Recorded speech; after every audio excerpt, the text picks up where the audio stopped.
Encre d'histoire, Plume et Voix, Alban de Maigret.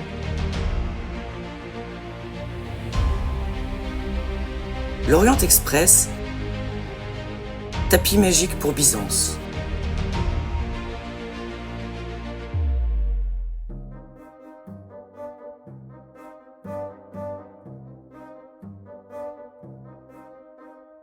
Je vous propose aujourd'hui un voyage dans le train le plus romanesque de tous les temps. Le train des rois et le roi des trains.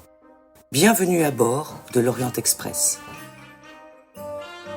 En 1869, l'industriel belge George Nagelmakers, en voyage aux États-Unis suite à un chagrin d'amour, tombe sous le charme des sleeping cars créés par George Mortimer Pullman. Maigre consolation, quoique. Il décide d'exporter le concept sur le vieux continent. Encouragé par son souverain, le roi Léopold Ier, il fonde quelques années plus tard la Compagnie internationale des wagons-lits, qui devient peu après la Compagnie internationale des wagons-lits et des grands express européens. En 1882, le Belge teste son projet ambitieux de rejoindre Paris à Constantinople avec le train éclair. Un train d'essai de luxe sur l'axe Paris-Vienne, premier tronçon vers le voluptueux Orient.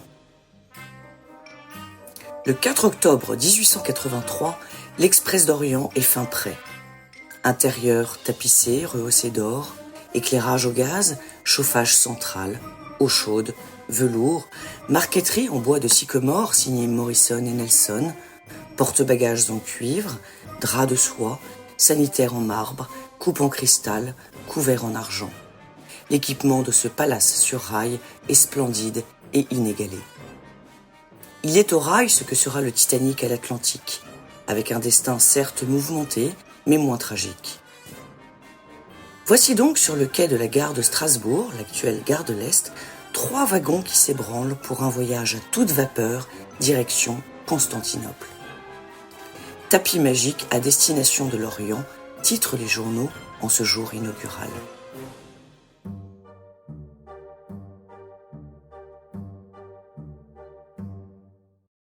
Parmi les 40 heureux invités, Edmond About, figure incontournable de tout Paris, ami de Napoléon III, écrivain et critique d'art, membre de l'Académie française, nous relate son périple ébloui et étourdi dans De Pontoise à Stamboul.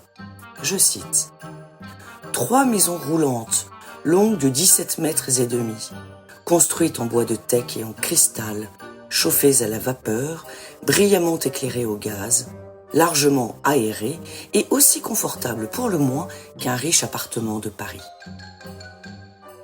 En réalité, à cette date, le trajet jusqu'à l'ancienne Byzance n'est pas encore direct. Après la traversée de Strasbourg, Munich, Vienne, Budapest et Bucarest, les voyageurs descendent à Giurgi, sur les berges du Danube, en Roumanie, où les attend un bac pour la Bulgarie. Un autre train les conduit à Varna, un port de la mer Noire, et un vapeur effectue la liaison jusqu'à Istanbul. Un voyage de 80 heures sur 3094 km avec comme fond de paysage la Bavière de Louis II, l'Autriche-Hongrie de François-Joseph, la Serbie d'Alexandre Ier, la Bulgarie d'Alexandre Ier, la Roumanie de Carole Ier et la Turquie d'Abdülhamid II. Le train, rebaptisé officiellement Orient Express en 1911, voit son itinéraire se modifier en raison des guerres des Balkans. Belgrade devient son terminus. S'ensuit la guerre de 14-18 et la réquisition des wagons par l'armée allemande. Le 11 novembre 1918, le maréchal Foch et les Allemands signent l'armistice de la Der des Der à Rotonde, dans la voiture-restaurant numéro 2419D de la Compagnie internationale des wagons-lits. Aménagé en bureau pour la circonstance, ignorant que quelques années plus tard, le 22 juin 1940, la France capitulerait face à Hitler dans cette même voiture. Ironie de l'histoire.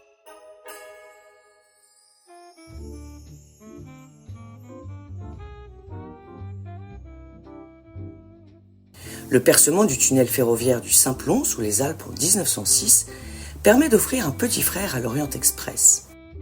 Mis en circulation à partir de 1919, le Simplon Orient Express propose un parcours plus méridional qui évite l'Allemagne. Lausanne, Milan, Vérone, Venise, Trieste, Zagreb, Belgrade, Sofia, Salonique et enfin Istanbul. Commence le véritable âge d'or du train de légende. Les wagons, avec leur livrée bleu nuit relevés d'un filet d'or, deviennent un théâtre propice aux intrigues et aux aventures des années folles. Subtil mélange des styles Belle Époque, Art Nouveau et Art Déco, l'Orient Express invente son propre style et devient l'icône de l'éclat d'une époque où prospérité rimait avec élégance, à l'instar de la voiture numéro 4141 décorée par la LIC.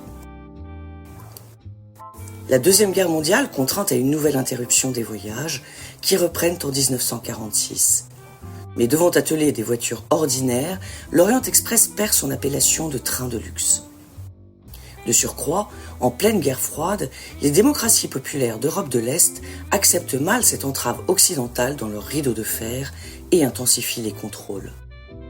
Le mythe s'essouffle et la concurrence de l'avion n'aide pas. Le Simplon arrête de circuler en 1962 et l'Orient Express effectue son dernier voyage le 20 mai 1977.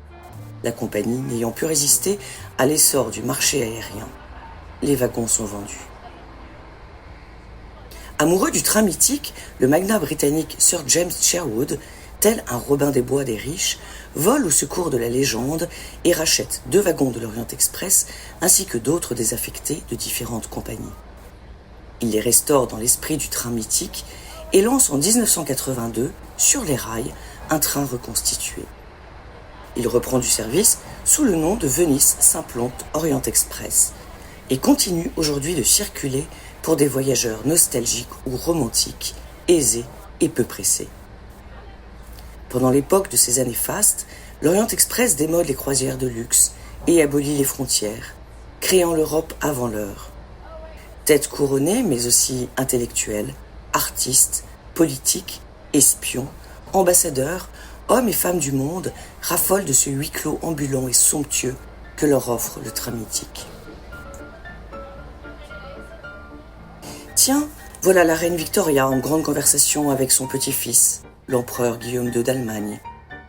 Là, c'est Ferdinand de Bulgarie qui s'amuse à jouer au cheminot comme un enfant. Quelqu'un récite des vers, mais c'est Carmen Sylva, nom de plume de la reine Élisabeth de Roumanie. Et cette petite femme en noir, ne serait-ce pas une reine également ? Assurément, c'est Agatha Christie, la reine du crime. Elle cherche l'inspiration pour son prochain roman, Le crime de l'Orient Express, qu'elle a l'intention de rédiger dans la chambre 411 du Pera Palace à Istanbul. L'un des hôtels grand luxe, spécialement conçu pour les passagers du célèbre train, par la Compagnie internationale des grands hôtels, fondée par le même George Nagelmakers. Une voix clame haut et fort que l'Orient Express met 4 heures à le traverser. C'est le prince Bibesco de Roumanie, grand propriétaire terrien bien sûr. Laurence d'Arabie, Sarah Bernard, Coco Chanel, Serge de Diaghilev, Marlène Dietrich, Greta Garbo, Sacha Guitry, Pierre Loti, Miss Tinguette, Pablo Picasso, Colette, Graham Greene, Joseph Kessel, Vladimir Nabokov, John Dos Passos, Ernest Hemingway, Jean-Pierre Rémy, Paul Morand, sans oublier 007 sous les traits de Sean Connery. Des passagers légendaires qui attisent la magie d'un lieu dont le seul nom évoque une invitation au voyage, à l'évasion et au frisson. On prétend que la fascinante femme qui déguste une coupe de champagne en agréable compagnie est Mata Hari, une espionne double, et qu'elle tient son QG dans l'écrin précieux de son compartiment. Pourvu qu'aucune femme ne disparaisse. Rien n'est moins sûr lorsque l'on croise Alfred Hitchcock à bord.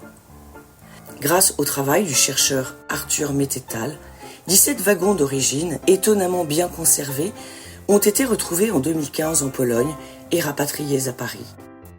La rénovation, confiée à l'architecte Maxime Danjac, dans la plus pure tradition du patrimoine français, devrait permettre aux joyeux Bleu Nuit et Or de circuler bientôt à nouveau entre Paris et Vienne, sous le nom de Nostalgie Istanbul Orient Express. Voyager à bord de l'Orient Express, Ce n'est pas l'avion, certes, mais c'est déjà Byzance.